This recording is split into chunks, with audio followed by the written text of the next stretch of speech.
You've already been in that conversation. You know that moment when someone asks you a question and something about it feels slightly off. Not the words exactly, the words are fine, but the angle, the timing, the way they already seem to know the answer before you give it. And you respond anyway. You open up, you share more than you intended, and it's only later, maybe hours later, maybe days, that you realize you gave away something you didn't mean to. Not a secret necessarily, just a piece of yourself you hadn't planned on handing over. And the strange part is, you can't quite explain how it happened. The conversation felt warm, it felt natural, you felt heard even, which is what makes it so unsettling when you look back and realize you were the only one who actually said anything real. Most people have had this experience and brushed it off. They chalk it up to being too open, too trusting, too much of an overthinker afterward. They turn it inward. They make it about their own flaw. But it's not a flaw. What you sensed, that subtle wrongness beneath a perfectly pleasant interaction, that instinct deserves more credit than you've been giving it. Because what you picked up on is something that has been studied, refined, and operationalized at the highest levels of human influence. Places like the FBI, the CIA, military intelligence, hostage negotiation units. Not in the dramatic way movies portray it, not with threats or bright lights or intimidation. The real techniques are much quieter than that, much warmer. And that's exactly what makes them so effective. There's a common misconception that manipulation looks aggressive, that it involves pressure, coercion, force.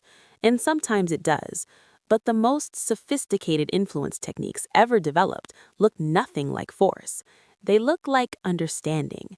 They look like someone finally getting you. And that's not an accident. It's by design.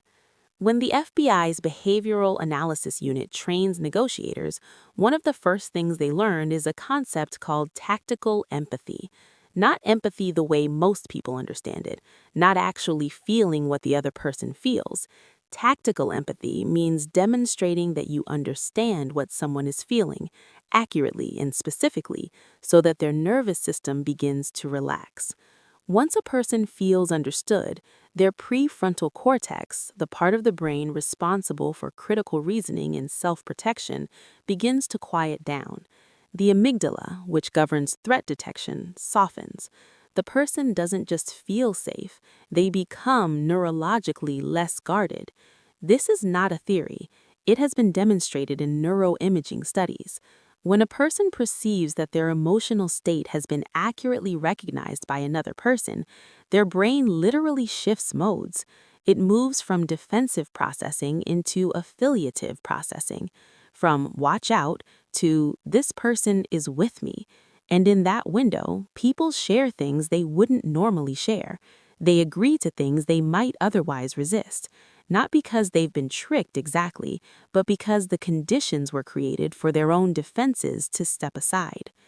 The CIA's approach historically has operated on a slightly different axis, but the psychological core is the same.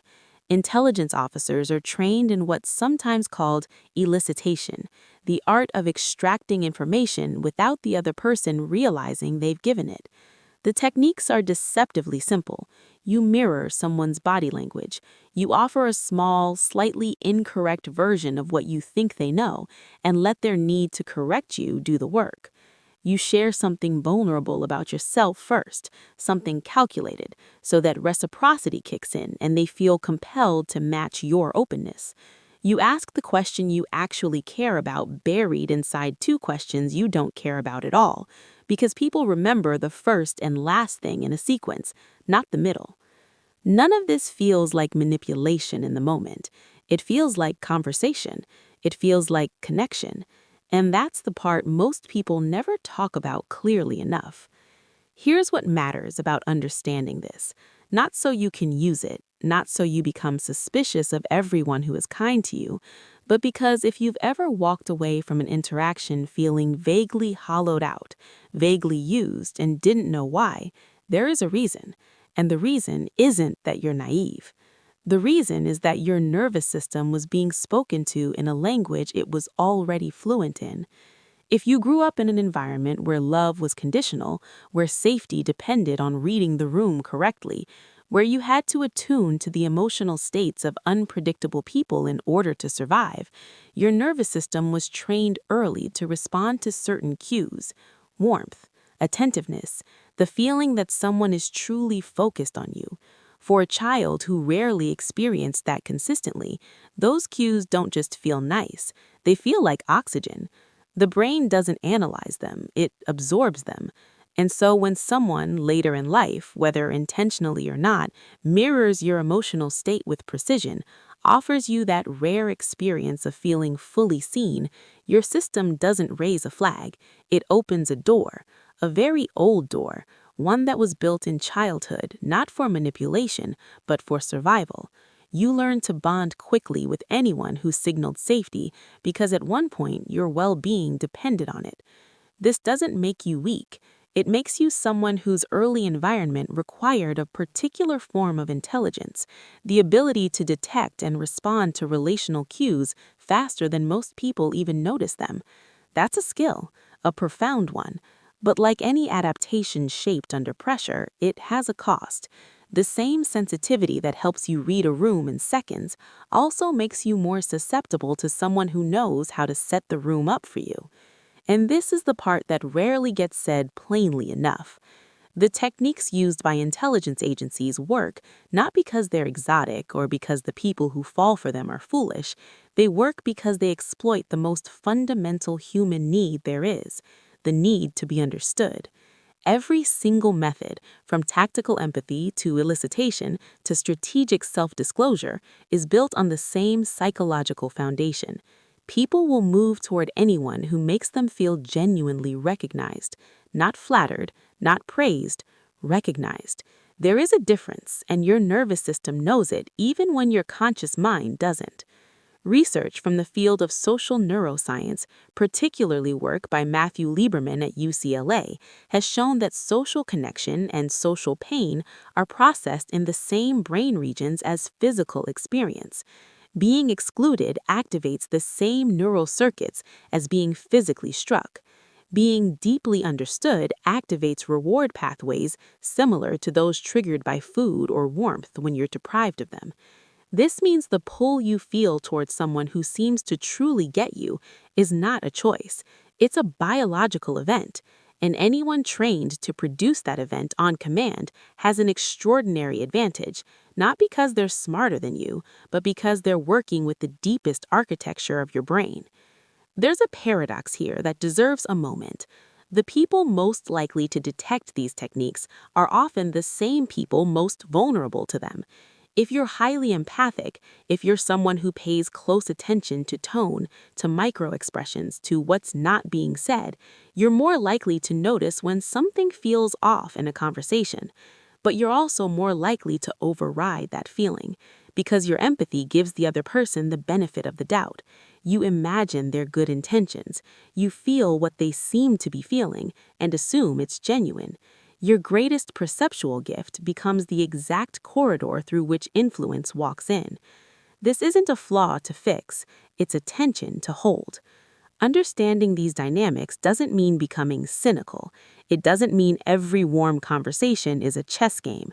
Most people who make you feel understood are not running an operation, they're just being present. The point isn't to stop trusting. The point is to understand why your trust runs so deep, so fast in certain moments, and to recognize that speed for what it is. Not foolishness, not desperation, an old intelligent system doing what it was trained to do, reaching for safety, reaching for recognition, reaching for the thing it needed most and received least. You are not gullible for wanting to be understood. You are human. And the fact that the most powerful intelligence agencies on Earth built their entire influence frameworks around that single need should tell you something. Not about how easy you are to manipulate, but about how fundamental and how powerful that need really is. They didn't choose it because it's a weakness. They chose it because it's the strongest force in human psychology. It moves people when nothing else will. So, if you've ever felt that quiet unease after a conversation, that sense of having been gently opened and not quite knowing by whom or why, there is a reason. And the reason isn't that you're naive. The reason is that your nervous system was being spoken to in a language it was already fluent in. There's something else about the way your mind processes trust, something most people never connect to the patterns we just talked about. It has to do with the specific way your brain decides, in a fraction of a second, who is safe and who isn't, and why that decision is so much more complex for some people than others.